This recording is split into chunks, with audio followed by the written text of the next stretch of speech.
Pope emerges for the Roman Catholic Church. NEMA launches National Fatality Plan to strengthen emergency response. Plus, correspondent on level of work on Ramat flyover. Good evening and many thanks for joining us on the news tonight. I am Elizabeth Amoko. Welcome. Let's now begin with a report from Rome that 69-year-old Robert Francis, Provost of the United States, has been named the 26th Pope of the Roman Catholic Church.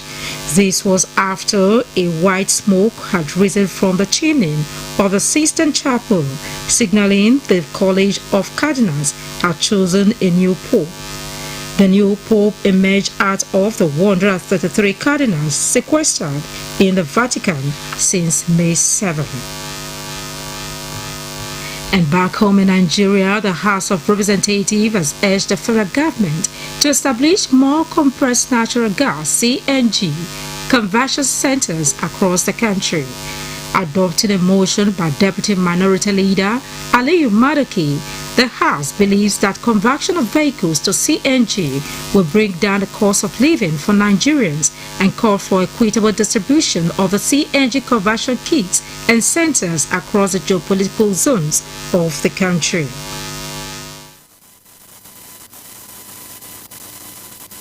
Only Kaduna in Northwest is benefiting from the presidential initiative, while no state in the Northeast is listed as a beneficiary, worried that the exemption of other states from the initiative as commuters of those states are not put into consideration. The main aim of this initiative is to give relief to the Nigerian masses occasioned by the transitive hardship as a result of fuel subsidy removal. But then look at the cities that were exempted, talk less of even the corridors. Look at the corridor of Lokoja, Abuja, Kano. Why are the CNG's platforms? It's a federal government project, and it's very important that it spreads across board without any segregation or marginalization. Most countries that use CNG have now moved from CNG to hybrid vehicles, and in the process, after some years, they moved to full EV electric vehicles. I believe that the next move we should be making is going towards hybrid, half and half electric and half combustion. Those in support of this motion as amended should say aye. Those against should say nay. The ayes have it. This motion will be referred to a committee to be constituted in due course. And in view of the mass fatality experienced in times of disasters in Nigeria, the National Emergency Management Agency (NEMA) has launched the Mass Fatality Response Plan to improve the nation's commitment for well-coordinated preparedness and response mechanisms to reduce the occurrence. Iliyasu Ali Yakubu reports. The launch of the response plan outlines a clear framework for action which provides a standard operating procedures to ensure that even in the most chaotic moment, the intervening managers act professionally to not only promote operational efficiency but also uphold the humanity and identity of every life lost. Director General of NEMA, Zubaida Umar, said, with the commitment exhibited by the intervening partners in both words and action, they can build a more compassionate and effective disaster response system for Nigeria. She also emphasized the need for all hands to be on deck for effective mitigation of mass fatalities that have continued to ravage most parts of the country. And this is all about the dead to provide dignity and then for the living to provide hope as well. And we're throwing it back again to the states that are here present. You heard the discussions that we had. They need to take some form of responsibility as well. And this document is for all of us. Other speakers at the occasion resolved to give their all at ensuring that the response plan succeeds in all ramifications. As we go back, we will cascade this down to the various agencies and the local governments and even our first responders. Experts believe that the success of this plan can go a long way in reducing the pain and grief of victims. In Abuja, Ilyasu Aliyakubu, NTA News. And now talking infrastructure in Edo State, a couple of roads are currently receiving rehabilitation and construction across Edo State. Significantly is the Ramat flyover, the first in the states. The road project, when completed, will ease the movement of motorists and other residents of the state. Ifoma Okafo brings updates on the level of work going on these construction sites. The Ramat roundabout houses a park. The park was built 4 decades ago for the purpose of aesthetic and for recreational activities. As time went on, the Ramat Park axis began to experience perennial gridlocks, especially on Oregbeni market days. Road users go through untold stress navigating the roundabout and gaining access to their different destinations, either outside the state or to the metropolis. Governor Monday Okpebholo, on assumption of office, pegged a construction of flyover bridge at that axis in order to ease traffic as well as the construction of other internal roads. Meanwhile, construction work has since commenced at the site. The people of Edo State and all that use the road are full of commendations to the state government for the initiative, which they say will help widen the axis and allow for free flow of traffic. I love this and I'm glad that he's doing it. I just pray that they hasten up the process and help the citizens so that we can have easy access and enjoy. The other side, which buses that are loading to Boba Hill, loading to the Third Joshua and the New Benin, they should be controlled because that side is very, very tiny. They're optimistic that the flyover bridge will be completed within the period of 18 months stipulated for the project. Is there an assurance that within that stipulated time, the project will be completed? This one is what we need to be evaluated ourselves by together, not only we now, because the evidence is there, the proof is there, that we are for us to have achieved this far within this short period. I believe that if we don't have any serious technical challenge, the project will be delivered.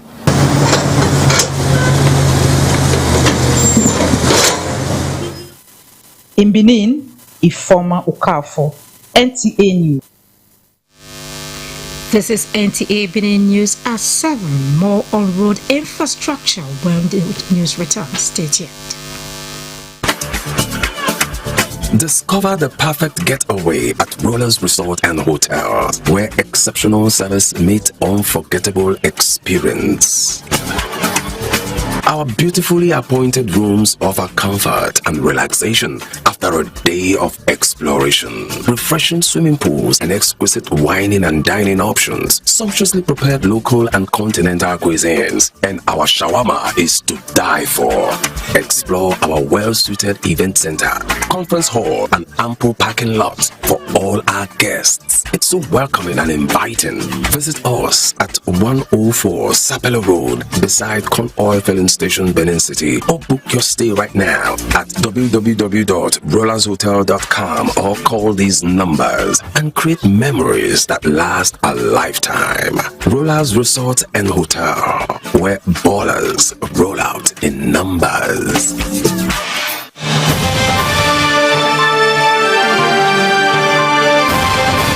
They know they tell person, everybody must to see with their eyes, Oye Technical Generator Shopping Mall, the headquarters for generator matter. You do well as you make it easy for everybody to get generator. Whether a small one as my pocket reach or Perkins and Mikano generator, all answer present for Oye Technical. For quality generators for borehole, air conditioners, office, business or personal use, them full ground. All our generators come with correct spare parts and for better price. We still get grinding machine, pepper mill, sewing machines, lawnmower, borehole pumping machine. How many I go fit talk? Come take your eye see for the generator headquarters. Oye Technical Limited, number 79, 81, 83 Mission Road for Benin and all other Oye Technical branches. Oye Technical Limited, affordable quality generators for everybody.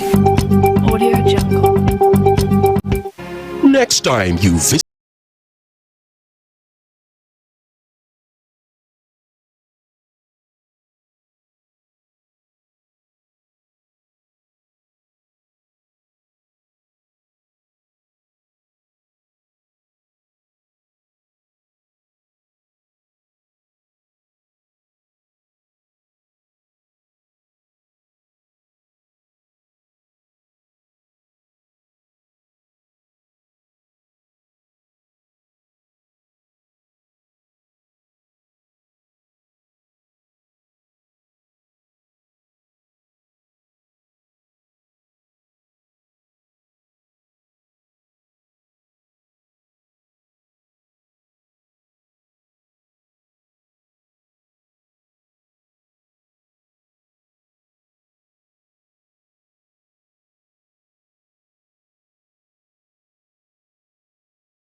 hospitality is go. I was born to win.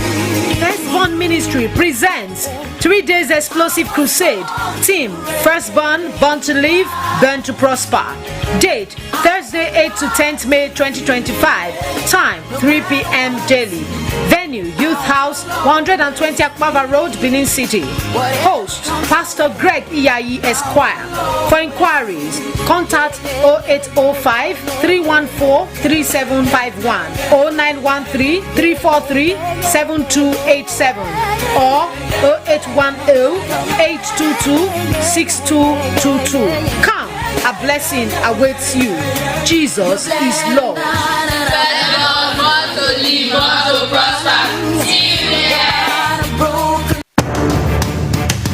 Phil Carroll's is fully in operational. Phil Carroll's Lodge, home away from home. Our hotel services is the finest you can get. Our rooms is the coziest and well fitted for your comfort. We have rooftop lounge to keep you away from noise, restaurant, laundry services, and other professional services. Phil Carroll's Lodge stands on the top of Ostrock Electronic Building, 113 at Pakpava Road, Benin City, Edo State, Nigeria. Book with us today. The rooftop lounge for all forms of celebration and hotels accommodation. Telephone 080-3841-6585. Come and experience hospitality like never before. Our standard of experience and premium comfort is simply the best.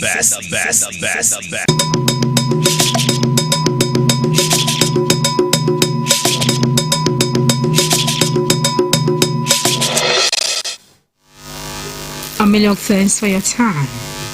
Edo State government and the contracting firm handling the flyover construction at Ramat Park are working at modalities to ease traffic congestion along that axis. The managing director, Edo State Traffic Management Agency, Stainless Ijegede, and the safety engineer in charge of safety at the construction site, Nosa Ihinwibo, disclosed this in an exclusive interview with NTA News. In the course of the bulletin, moving on now, Ponzi schemes continue to make headlines in Nigeria, leaving thousands with promises of quick returns, only to leave many in financial ruin. But how do Nigerians really perceive the scheme, and what is the government, especially agencies like the EFCC, doing to tackle the fraud and other risks it poses? Victor Odola reports. From the streets of Benin to other parts of the country, Ponzi schemes have become a recurring phenomenon. The latest is CBES, where over 1.3 trillion naira was carted away. While some see Ponzi schemes as desperate measures in hard economic times, others say they are nothing more than organized fraud. If somebody is telling you that by the time you invest 1,000, you are getting 500,000, that is a joke. Automatically, with a person who is reasonable, should know that this is not reliable. They should stop doing online investment. It's not good to make them to be wasting money. For you to do online business to people that you don't know, I've seen it as a risk. It's a very big risk. Most of them, they are fraudsters. they are frauding people. Many people are in pains due to online business. I was into MMM, but it's like a fraud. I never got a return back of MMM. People, I will say they are taking risks, and I will also say they are greedy or selfish. While there's reports that the Economic and Financial Crime Commission and other international security agencies are working hard to nab swindlers, respondents have their advice for Ponzi schemes investors. If the economic is tougher, there are some business you can see involving that will give you what you need instead of wasting money to all those people. Everyone have to be very careful because they are not registered. They are illegal businesses, which the public have to be very careful of it. Check the advantage and know if it's a registered company. And those that have gone into it before, there are some persons that will push money in. After some time, they go out with your money. As the EFCC continues its crackdown and citizens navigate the fine line between risk and desperation, one thing remains clear.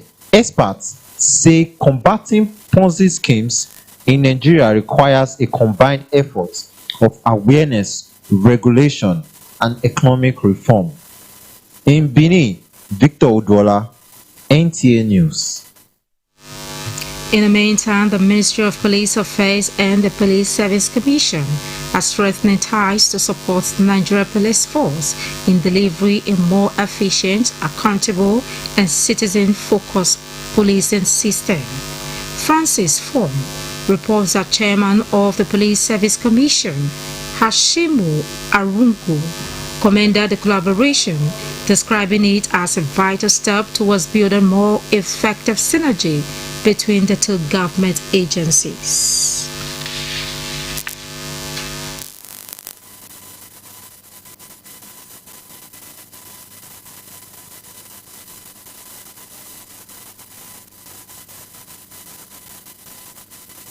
If the process of recruitment or employment, enlistment is faulty, automatically the product of what you are going will be faulty too. So this is one of the problems. We have to put head together and resolve and do the necessary things.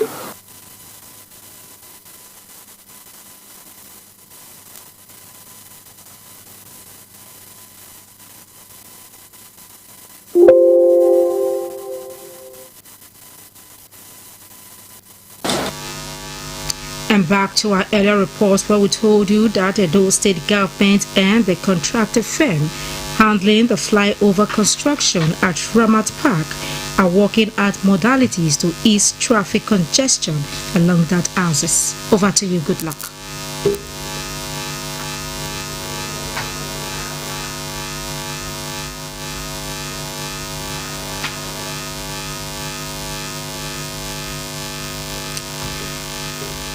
That report will come to you in our subsequent bulletin. With 5 months into the project, with a gestation period of 18 months, some significant progress have been made. Foundation work is over 60 to 70%, and as the foundation work is also going on, the superstructure is going on along with it. It is very visible for everybody to see now. Unlike a few weeks ago, actual date is a year and 6 months, which is 18 months. I believe before the end of that time, we will deliver and hand over the job. But amidst this success story, the traffic situation around the Ramat axis is being described as frustrating. The Edo State Traffic Management Agency and the contracting firm say the situation is just for a while, as temporary measures have been provided. We knew quite well that there is going to be density of traffic since this job commenced. What we did was to draft more men to this area to cover traffic control and management. We pulled out persons from other divisions to reinforce the number of manpower we have on ground here. You can see traffic density here is even less than what the people anticipated. At the inception of this project, people had thought, how will vehicles be passing this road? We decided to set up a traffic unit to assist the personnel to control the traffic. We have over 25 men, and we are still planning to employ more to assist the traffic personnel. Drivers who will not adhere to traffic regulations are urged to have a change of mind or be ready to face the consequences. We have warned them, we have talked to them, we have tried to be friendly. The only option left for us is enforcement, which we have embarked on. I have seen, and for drivers in Edo State, the only language they want to understand is allowing the law to take its course against offenders. That is what we have resorted to. It is all clear now that movement within here and other places in Edo State will be hitch-free. In Benin, good luck in any NTA News. Thank you, good luck. This is still NTA Benin News at 7, and let's break is now.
Yes, so all the way straight to Mama Miracle. Yes, so yes, so for quality tested material. I say, come Mama Miracle. You need them pleasure, baby.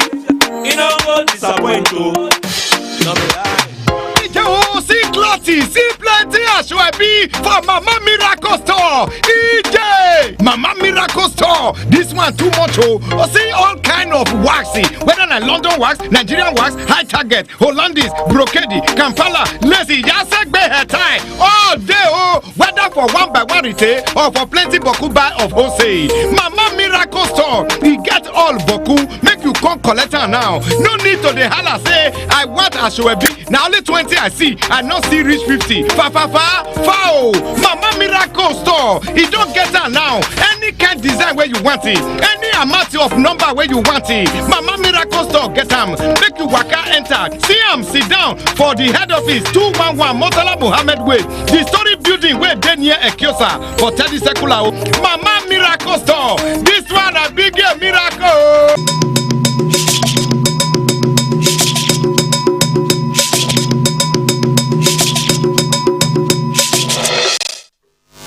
And now to the last lap of the bulletin. All those who knew late Prince David Esegine for the 90 years of his existence have been honoring him, sharing memories and comforting the family he left behind. It was at a Virgin Mass held at the St. Maria Goretti Catholic Church, Benin City. It was a gathering of family, friends and well-wishers, including members of the Knights of St. John International, to pay respect to the deceased and offer comfort to the family. By their example and dedication to the mandate of Christ, many more souls will be led to heaven. The homily focused on the need to live a sincere life and show kindness to those who are less privileged in the society. This is the place our Father prepared. That is why, in spite of challenges in life, he remained faithful to his faith. Whatever it is, one day it will go. There were tributes from the family. There is no price to be given to him. There is no husband like him. He's my second half. I love him so much. He's a man that is always happy. He's always ready to help. With him, there's no dull moment. And he's a cheerful person, straight to the point. My daddy, sometimes when we were growing up, we used to call him, say, daddy, you are not Urobo man, or you are a white man. Because the way he behaves is not like a Nigerian at all. It's my gist partner. Even though I'm not around, anything happens, he has called me. Have you heard this? And then we spend time talking. And when I come around, we talk late into the night. He's a very sociable person. He has always been very supportive in school, financially, emotionally. Others had this to say about late Prince David Isegine. He was very hardworking, both in the local ANTAP and the national ANTAP. Let them be united, that there should be nothing to divide them. He has always encouraged me morally, financially, and otherwise. Born into the royal family of Ugene Kingdom in 1935, Prince Isegine earned professional qualifications in telecommunications in London and was trained at the BBC Engineering Centre in UK in television transmission. As one of the pioneer engineering staff in NTA Benin Network Centre, he was instrumental to the siting of the transmission centers in Uzaire, Iwekbe, Eku. He rose up to manager engineering services before he retired in 1994 and has since been the chairman, Association of NTA Pensioners, for 14 years. He is survived by his wife, children, and grandchildren. May the soul of late Prince David Isegine rest in perfect peace. And that completes our package for tonight. To have a pleasant night rest.